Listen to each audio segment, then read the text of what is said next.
This week on your winter weigh-in, it was a Colum Murray takedown at Ruakaka as they released their spring stars. I headed out to Cambridge Stud for the Horsemakers and Catwalk Trust book launch. Plus, Tiakau achieve an incredible feat, the trifecta in the Australian Grand National.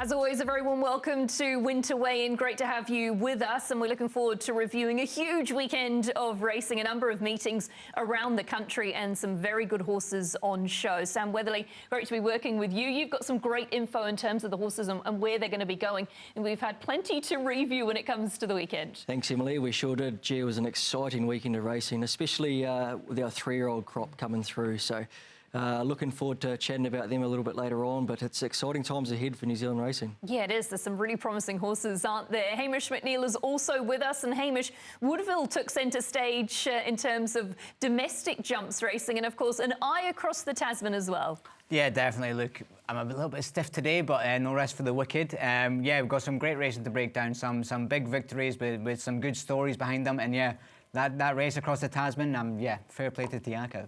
Well, before we get into some of those race reviews, let's take you back and review all of the action, the highlights from the weekend.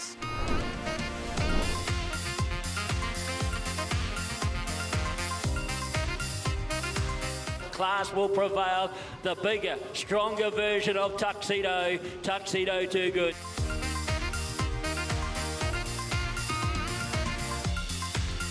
It is the last season's national champ with that familiar victory salute.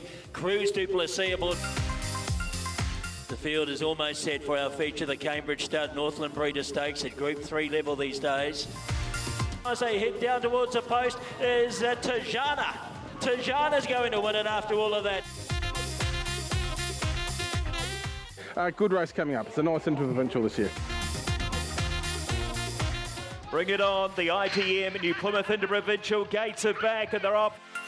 But it's Horafenua, Shanti Lace for the Interprovincial.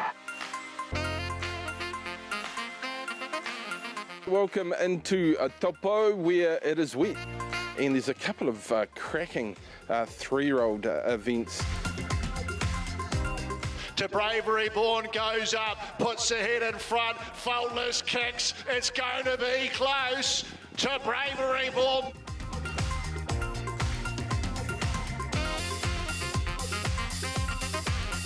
In Haste has got a winning advantage, Lollapalooza flies late, but In Haste.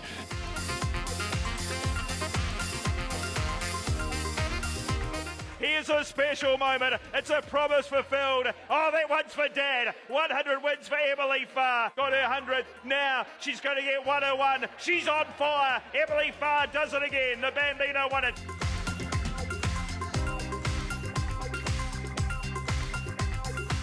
Run, Jacko, run. Hit the lead from 48 and Izzy Idad. But run, Jacko, run. Has got up to beat 48. The weather might not have delivered, but the horses most definitely did. Spring is in the air, isn't it? Great to catch the highlights from the weekend. There was a stable that achieved some top results across the weekend, and that was, of course, Colum Murray and Sean Ritchie. We welcome Colum into the show. Colum, great to have you with us, and you must be elated after a big weekend. How did the horses pull up? Yeah, it's good to be on the show. Thanks very much, Emily. Yeah, they pulled up great. Very happy with them. We got him home Saturday night and got him out in the paddock on Sunday, and this morning couldn't be any happier with him. Colum, congratulations, mate. It's always good to see good horses come back and win like that. Look, we come agonisingly close a few years ago with Jennifer Eccles, and we knew what she sort of done after that. How does she compare to something like Jennifer?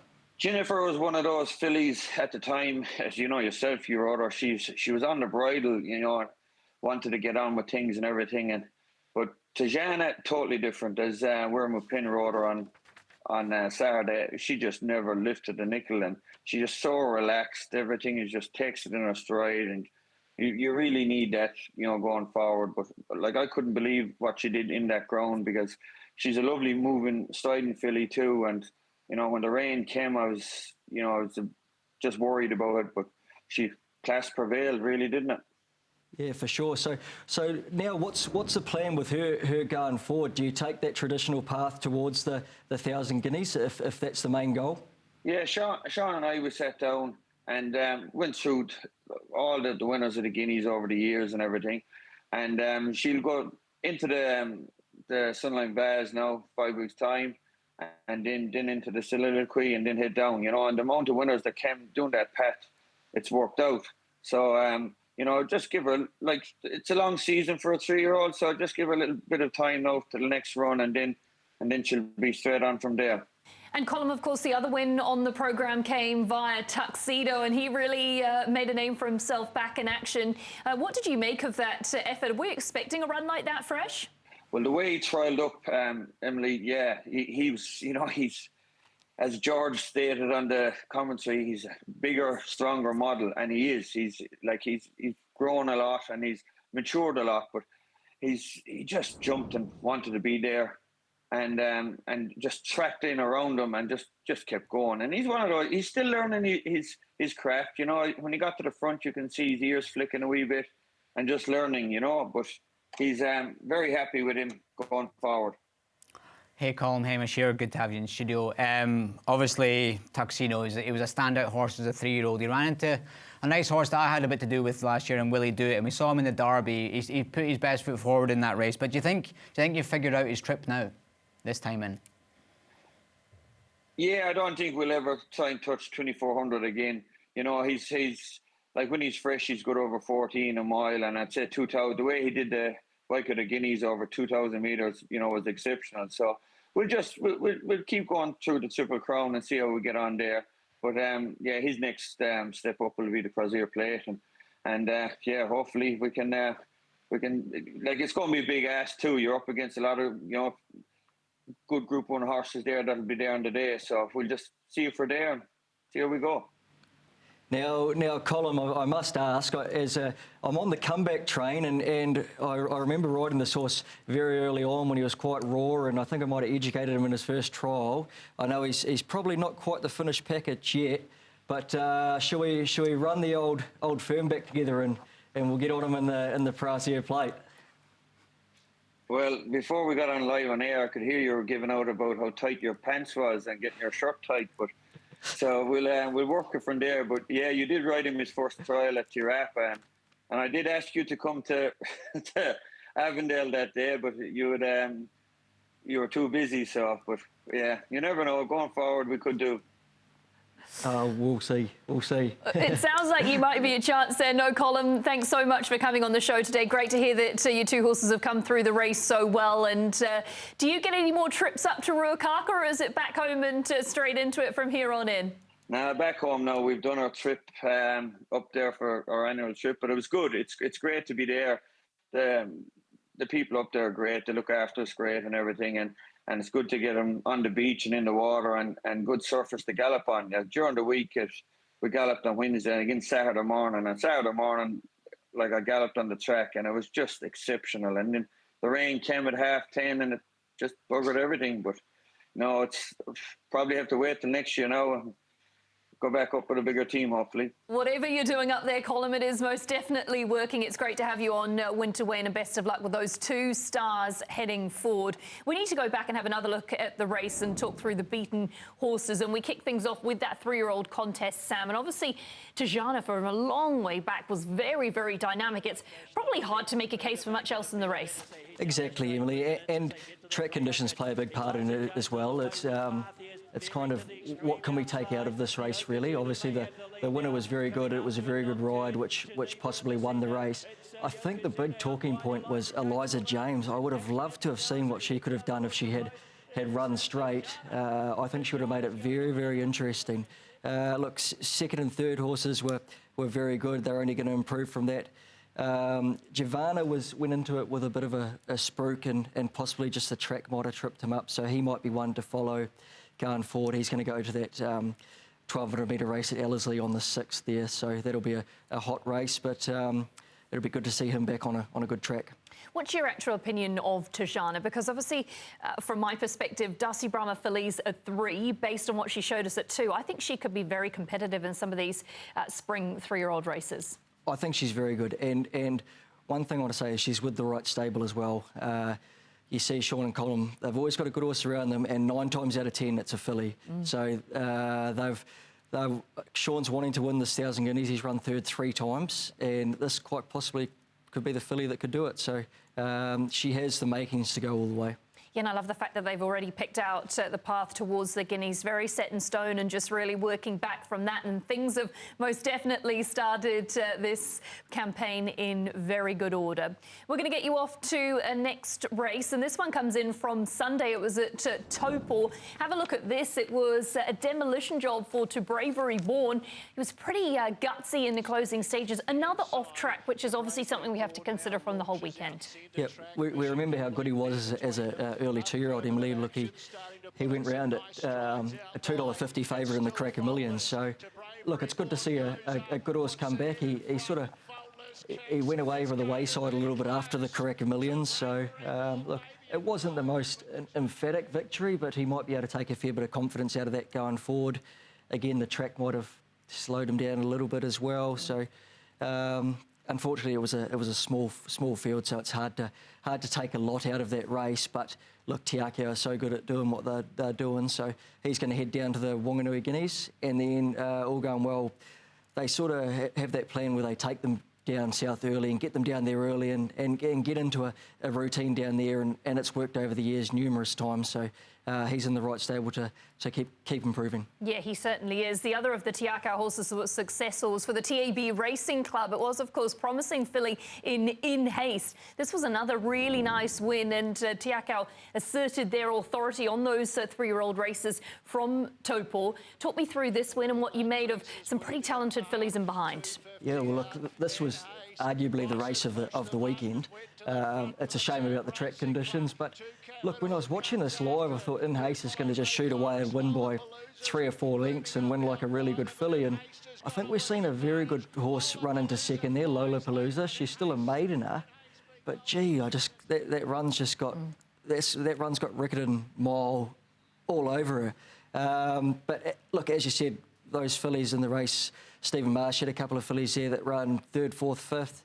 They're all really nice fillies that will improve with the run and probably didn't really want the track that wet. They will go to the Gold Trail and Wanganui Guineas respectively. And Graham Richardson's got a really nice team of fillies around him this year. We've seen there, and Lodi Dodi was a little bit disappointing in behind. She was in the market. But again, they're going to go to the Gold Trail. So look, we've got a really strong fillies crop this season, and they're probably a bit higher than the Colts at the moment, but we still have a long way to go. Yeah, and that Gold Trail Stakes, based on the info that you got from the weekend, is going to be very, very competitive in a couple of weeks' time. Let's talk through the trial that was at Taupo. There was a couple of trials, of course, but we want to touch on the one won by Le Creek. What did you make of Le Creek's trial here, and what we can expect from her maybe heading towards some of those feature group ones? I just think she's flying. She's dead set flying. Look, she always trials very well. You look through each of her campaigns, she's come back and she's trialled like this every single time. So it's not out of the ordinary. It was good to see her sort of get back and get over the top of them, rather than going forward and leading and doing it on the bridle. So she's had 2 very encouraging trials. She's going to be very hard to beat come Ellerslie on the 6th. She has been a bridesmaid so often, so it would be nice to see her get a well-deserving. Well, she's already won a couple of Group 1s, but in recent times she's been the bridesmaid. So the way she's going at the moment, she definitely looks like she could be on top on the 6th. Anything in behind her that caught your eye, maybe in that trial that we can watch? Oh, look, there was a few there that were going around that will step out in probably lesser company, but she had the flashing light. Well, we talk about a big day at Taupo. We also had a big day at Woodville. It was a mixed program, jumps and flat racing. Hamish, let's talk jumps. And obviously there was a pretty significant fall, and you got an update on some of the fallen jockeys for us. Yeah, I mean, I was part of that race. Jumps racing is certainly a fickle sport. You've had me and Josh Parker both had the career highs winning Grand National hurdles and steeplechases, and then come to the races next day and we've tasted a bit of dirt. You can't kill weeds, so I'm okay. But as for Josh, I was on my way to pick up a get well soon card when I got confirmation that all of his X-rays came back clean. So I quickly nipped off to the drugstore and picked up some concrete pills from him. But I'm sure we'll see him at the jumps trials on Friday. So tough, Hamish, so tough. Let's talk about some of those key jumps replays, and we want to start with the open steeplechase. This one was won by Run, Jacko Run. What was your assessment of the win? Yeah, look, it's been a great performance. He's on the back of a quick-fire double now after winning his maiden chase at Tiaraha last start. He mixed up a bit early on this season, but it's good to see the team have got him firing now just in time for these big steeplechases coming on.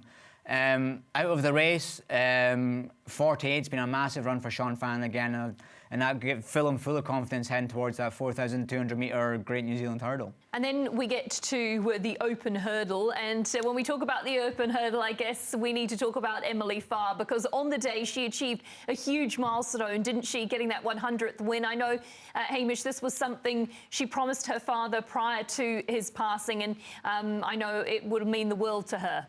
Yeah, totally. Emily, off the back of a quick-fire double there in races 1 and 2, keeps occurring. It was hands and heels job for her. You'd almost say fate's aligned for her, picking up that 100th winner in such impressive fashion for her father. So I'd give her nothing but admiration for her, yeah. When we talk about the second win, that was the open hurdle and Bambino. A nice win on the card. What did you make of it? And the beaten horses, what should we know? Yeah, look, it was a very impressive win from the Bambino. I think Emily's now 2 from 2, and she was quite happy to let me know that one. We had a bit of fun, a bit of jest going around the track halfway through the race. She was 3 wide with no cover, cursing herself, but it's obviously the place to be. Runs from the race, I think our Demo is not disappointed at all. He's maybe just got the last strong, which has maybe cost him the race. Hilla King's mixed up his jumping a little bit, but look for all these horses to improve out of this run. Yeah, it was certainly a fun weekend of racing. There's a little snapshot of some of the key races from Ruakaka and Woodville. We also had racing at New Plymouth in the form of the ITM Interprovincial, and as we head off to a break, we relive the feature race from New Plymouth on Saturday, which was taken out by Chantilly Lace. Fights on, Uranui, Tobias threading through, Gaz has got no room, and through the inside, Shanti Lace for Horowhenua. Shanti Lace has grabbed the lead, over on the outside, Uranui and Zanzibar, but it's Horowhenua, Shanti Lace for the Interprovincial. Horowhenua, Chrissy Bambury, Shanti Lace, and the Postman wins the Interprovincial. Must be a massive thrill. She's been such a cool little horse for such a long period of time. Yeah, she has. She's just a wicked little mare, and you know, to me she was the best horse in the race. She's got so much black type, and we set her for this when they put that extra money in. It was a perfect race for her, so Chris knows her and he gave her a really good ride, so it was really cool.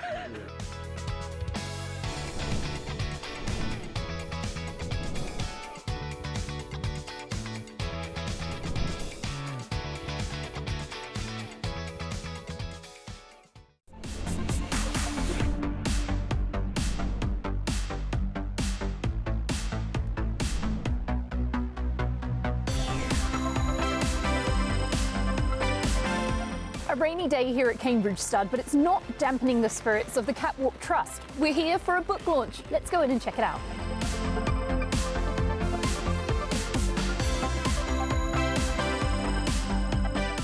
It's about 6 years ago now.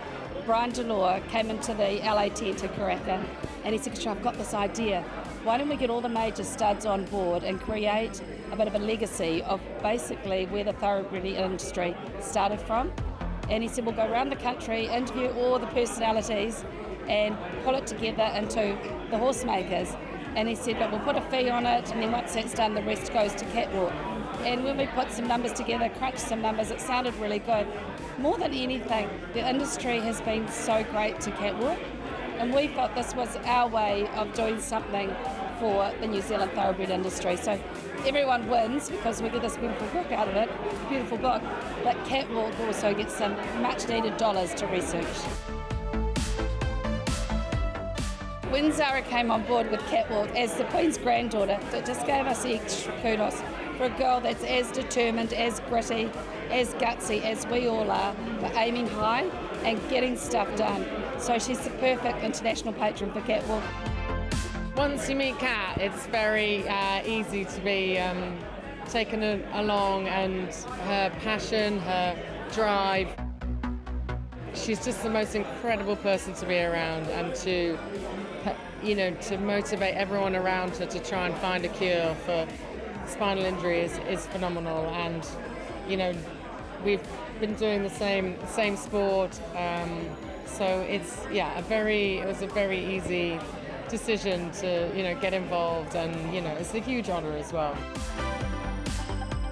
All that history of the thoroughbred is what we're all here for as well. That's why we're all involved. And if that history can help, with spinal injuries, then it's phenomenal.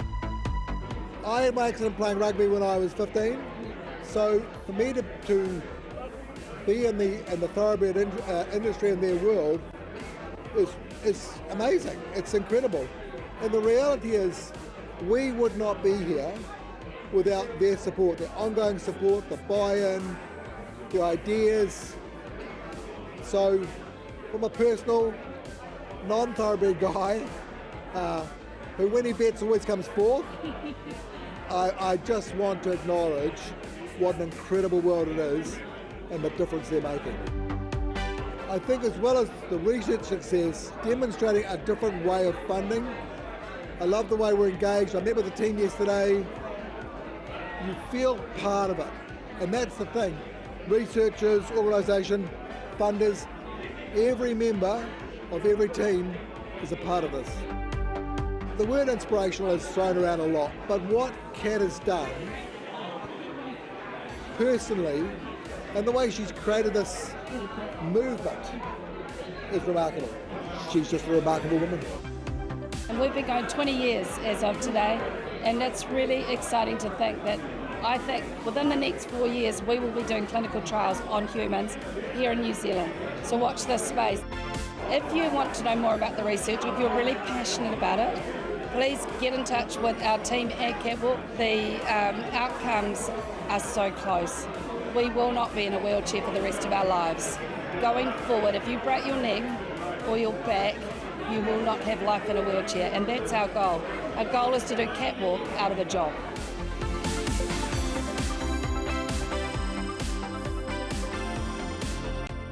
Dame Katrina Williams, such an inspirational woman, and I was able to meet a number of incredible people on the day. And Sam, in terms of the book, Horsemakers, it's going to be available before Christmas. I understand it's such a cool gift, a coffee table, and to be able to buy a gift like that for a Christmas present and know that all of the funds raised are going to go to the Catwalk Trust is huge. For sure, I reckon I'll be one of the first ones to buy one, just for myself. In fact, being a racing geek and whatnot, but. Gee, she's lovely, isn't she, Kat? She's so inspirational, what she's doing for Catwalk and also racing as well. Look, we've seen her as well. She's been Dame now, so just incredible, really. Yeah, it sure is. Let's get back to the racing and focus in on the Grand National in Australia. And Hamish, this was a pretty dramatic rendition of the race. Talk me through what you made of the running and, of course, Tiakau's incredible feat. Yeah, look, this race certainly had a bit of everything involved in it. It had the highs and lows, oohs and ahs. Obviously, first of all, great training performance for Tiakau. 1, 2, 3 in the race. I'm not too sure when the last time it was done, if it's ever been done. Unfortunately, you've seen Noonday Gun fault. The last there has been very unlucky. It was good to see that horse get up and gallop away. You'd probably say it would have been a different outcome if he'd stayed on his feet, but in these jumping races, you've got to stay on your feet, don't you? You do have to stay on your feet. That's part of the jumping caper, isn't it? I know a fan favourite is obviously Stern Idol. What did you make of that horse's run? Yeah, look, he settled really well in the running, and it may be to his detriment. He's let everything else get a bit too close to him, I think. Maybe the ground might have tripped him up a little bit as well. He's a bit of a brilliant horse. He likes to gallop along a bit. He's caused a bit of interference earlier on in the race. I don't want to touch on it too much, being a jockey myself. I let the stewards deal with that one, which may have been the undoing of Noonday Gun. But yeah, like I say, can't take anything away from the train performance from Mark Walker. So fair play. Tip my hat to Team Tiaka. Yeah, absolutely. An incredible feat. Talking of Australian races, we need to touch on the PB Lawrence Stakes. This was won by a grand old horse called Private Eye. Sam, over 12 million in prize money. What did you make of this Australian feature? I'd love to have him in my backyard, wouldn't you? But no, he is a grand old horse. I think he's about 8 years old now and 12 million, so his stats speak for himself. Just want to say, just shows how good Desert Lightning is. This was a very good field, and Desert Lightning's run second. He's only going to improve from the run. So, and we've seen Here to Shock run third, Evaporate, who would come over here for the Kiwi, run fifth. So, look, the form lines around Desert Lightning. Look, arguably he could have run a lot closer in a Stradbroke towards the end of last season. So they're in for a really good campaign, I think. Yeah, and it is obviously a first-up run for a number of those horses, so some bigger and better things to come in terms of Group 1 assignments for plenty of the field. Let's get to our Winter Whispers before we wrap up the show. It's the highlight of the week, and before we go into Winter Whispers, I just thought we'd have a little look at the results from the winter weigh-in season. The only reason I want to do this, team, is because I might be leading with 5. And I think the only reason I'm leading is because I got 3 winners over the weekend. But it's fair to say that the team's going well in terms of results. What do you reckon, Hamish? Yeah, look, I've still got one there, Rock Up Ralph, and I'm doubling down on him this weekend. So I think if he comes in, I'm going to claim that as 2 just to get me right back on top level pegging with you. What about you, Sam? You must be chuffed? I won't give away our secrets. I think I've given you about 3 of those Winter Whispers. It's whoever's quickest on the WhatsApp group, OK? That's the rules. Fast fingers. No, we're going well. I'm sure if anyone at home was following, they would have been sure to make $1. Yes, exactly right. And that's the most important thing. Let's get into this week's Winter Whispers. Sam, what do you like? Well, because I need the points, I'm desperate for points, I'm going to take you to Wednesday. There's a horse running around called Agira. Look, he won last start on the synthetic. He's back to 15.50, but I galloped him on Saturday morning, and the way he worked like he should be going very close to winning. Opie bossing on with a good draw. I think he will be very, very hard to beat. Yeah, and for me, like I said earlier on, I'm going to take you to Rock Up Ralph. He runs this weekend in the rating 65, 2,400 metres, and this horse is a stable favourite at home, and I think jumping's been the absolute making of this animal. He wakes up every morning, he's got a spring in his step, and I'd love to see him put him to bed on Saturday. And I'm going to take you to race 1 from Ruakaka. This was a second placing for a horse called Cheerful Smile, who finished in second in behind Miss Seth. I think it's a tried and tested formula that's been working over the past couple of weeks. And I think in a similar race, Cheerful Smile can make it a win very soon. Well, that's it for Winter Weigh-In for this week. It's been a pleasure to have your company. We're going to finish the season next week. The final Winter Weigh-In of the season. We'll be back with that same time next Monday.